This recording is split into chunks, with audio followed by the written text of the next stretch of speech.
Quais são as táticas mais usadas pelos pregadores fundamentalistas cristãos em sua suposta missão de converter os descrentes à ideologia cristã? Vamos descobrir depois da vinheta. Uma das táticas mais usadas pelos crentes que não se conformam em saber que existem pessoas que não seguem a mesma ideologia que eles seguem e tentam quase tudo para convencer essas pessoas de que eles estão certos e que os outros estão errados é a persuasão através dos chamados testemunhos. Isso consiste em crentes contando experiências pessoais, as famosas evidências anedóticas, em favor do que eles chamam de poder de transformação de Deus. Outra forma de persuasão são os argumentos, geralmente fracos, visto que são calcados em ideias batidas do senso comum. Uma dessas técnicas é o apelo emocional, que funciona bastante com pessoas que não costumam ter muito senso crítico. O convencimento intelectual praticamente não existe quando se trata da religião cristã. Além dessas táticas, algo muito usado pelos pregadores da doutrina cristã fundamentalista é a aposta no comportamento de gado. Muitas pessoas, quando atingem a idade adulta, continuam adeptas de ideias religiosas devido à dissonância cognitiva, viés de confirmação e porque a maioria também é adepta daquelas ideias. É a famosa falácia ad populum. Não há uma investigação para confirmar se aquelas ideias correspondem aos fatos, mas, ao contrário, a aderência é feita através unicamente da fé e do apelo à multidão. Com toda certeza, muitos ateus e céticos já foram abordados por pregadores religiosos com o argumento de que está acontecendo uma suposta batalha espiritual entre o bem e o mal e que as almas dos seres humanos seriam objeto de disputa dessas duas supostas forças. Qual é a evidência de que isso corresponda aos fatos? Nenhuma.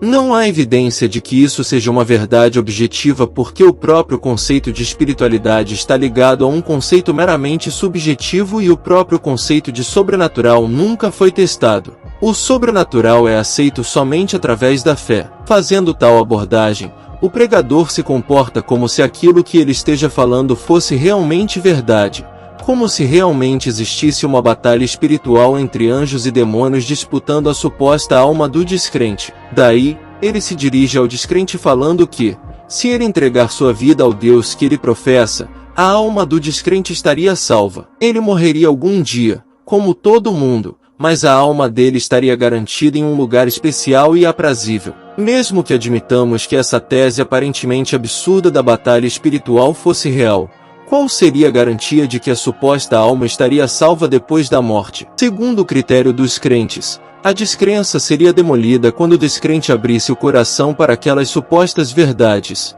se arrependesse e sentisse a suposta presença do suposto Deus em seu coração. Ou seja, nada de objetivo, nada de racional, apenas experiências baseadas na subjetividade da fé. Um exemplo desse tipo de relato baseado apenas na subjetividade da fé é o que os crédulos chamam de livramento. Se o crédulo consegue se curar de alguma doença, ele nunca vai atribuir isso à ação dos remédios ou à perícia dos profissionais da medicina, mas sim ao suposto Deus no qual ele acredita. Se for interpelado a respeito dos médicos, o crédulo argumenta que os médicos foram usados pela divindade que ele acredita. Ele atribui que o Deus permitiu que os demônios colocassem a doença nele para que a fé fosse testada. Através da fé, o crente encontrou a cura, justamente como aconteceu na história bíblica de Jó. As doenças, segundo os crédulos, fazem parte das aflições que eles supostamente sofreriam no mundo, mas, se eles se mantivessem firmes na fé,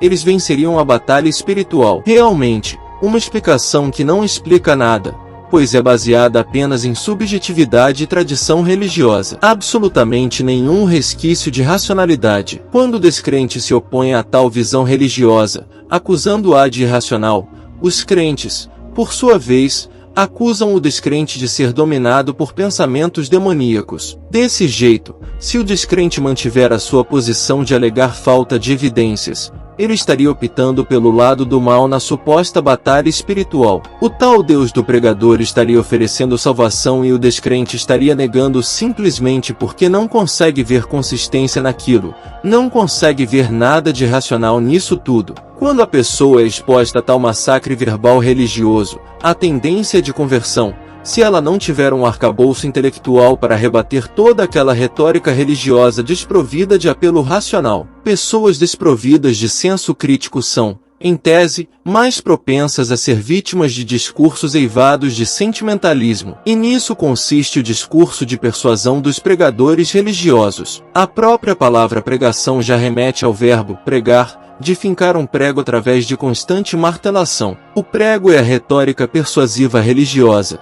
O martelo é o talento retórico persuasivo do pregador ecoado através da repetição e do sentimentalismo. Reparem que o discurso religioso, não raramente, é eivado de lugares comuns como Deus te ama, Deus quer te salvar e coisas do gênero. Além das técnicas de persuasão religiosa através da pregação, outros fatores contribuem para que as pessoas desprovidas de senso crítico se convertam à fé cristã. A lavagem cerebral feita em crianças por pais fanatizados é a mais comum. Outra, como já abordei anteriormente, é a exposição às manifestações religiosas através da mídia. Pessoas ingênuas expostas ao massacre proselitista têm uma forte tendência à conversão. É o que eu chamei de comportamento de gado. Ou seja, se a maioria é adepta daquela fé, deve ser porque é bom. Não há investigação alguma, apenas aderência movida através do apelo à multidão. Parece que a exposição das pessoas às manifestações religiosas funciona muito mais em favor da conversão do que qualquer tipo de convencimento racional. Mesmo porque,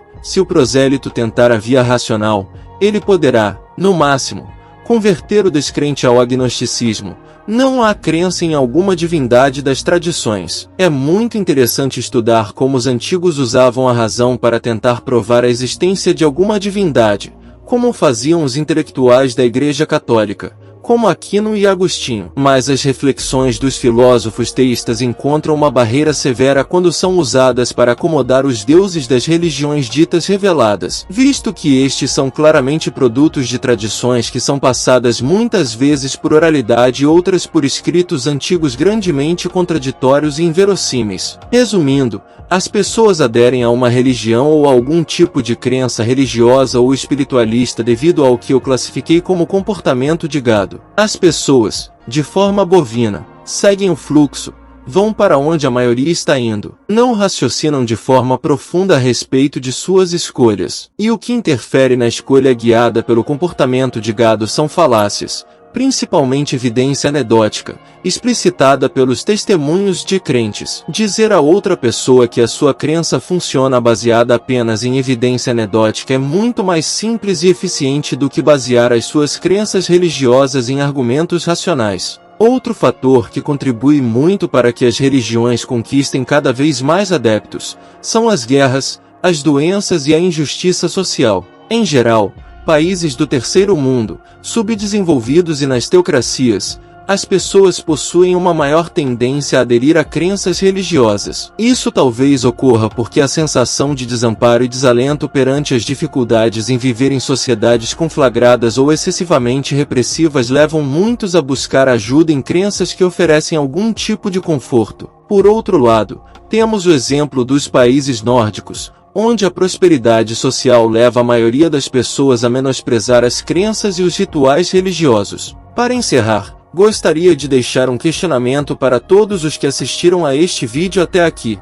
Em qual país um desses pastores milionários e bilionários que existem no Brasil pensaria em abrir filiais de suas empresas, também conhecidas como igrejas, em países prósperos como a Noruega e a Suíça ou em países em condições de miserabilidade como alguns países do continente africano? A resposta parece meio óbvia. É muito mais fácil um proselitista religioso ser bem-sucedido em suas intenções em países com pessoas em condição de vulnerabilidade social do que em países com pessoas em condição de prosperidade social. Em um país arrasado por conflitos sociais, as pessoas atingidas se encontram em condições psicológicas precárias, vítimas da miséria, de doenças, de violência, etc. Nessas condições, essas pessoas estão muito mais propensas a se render a um discurso que prometa qualquer saída para que a vida dela melhore, mesmo que essa promessa seja apenas um placebo. Em países ricos, A maioria das pessoas possuem maior tendência ao ceticismo e uma inclinação maior a desconfiar de ideias religiosas. Por fim, é importante ressaltar que a descrença predominante em países socialmente prósperos é resultado direto da prosperidade e não o contrário. Quando um conceito de descrença é imposto,